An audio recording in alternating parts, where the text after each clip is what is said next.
Όσοι λοιπόν carnivores τρώνε μέλι, μπορούν να δοκιμάσουν και αυτό. Αλλά θα βάλεις που θα βάλεις μέλι, δεν πρέπει να βάλεις το καλύτερο. Και ποιος είναι ο καλύτερος? Ο Μελισσάκος. Δεν πιστεύω να μην τον ξέρετε. Και θα μας δώσει όχι απλό μέλι, μέλι κρέμα. Τι είναι αυτό, φίλε? 10% κρυσταλλωμένο ανθόμελο, 90% ρευστό ανθόμελο, χωρίς πρόσθετα, χωρίς συντηρητικά. Ελαφριά ανάδευση για να πάρει αυτό το τέλειο χρώμα. Είναι πολύ κρεμώδες, σαν άλυμα, να το βάλεις όπου θέλεις. Αν είναι να το κάνεις, θα το κάνεις σωστά. Πάμε να το βάλουμε πάνω στο cheesecake τώρα. Πάμε. Θα σας έχω στην περιγραφή να μπείτε να τον καλέσετε ή να κάνετε την παραγγελία σας. Εγώ θα σας δείξω τι υφή έχει αυτό τώρα.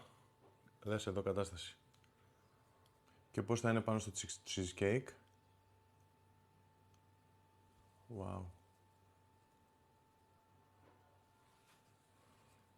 Κάντε παραγγελία, κάνει αποστολές, το παλικάρι είναι top και φυσικά έχει και διάφορα μέλια πιο απλά από διάφορα φυτά. Για όποιον θέλει το κλασικό του μέλι στο cheesecake του.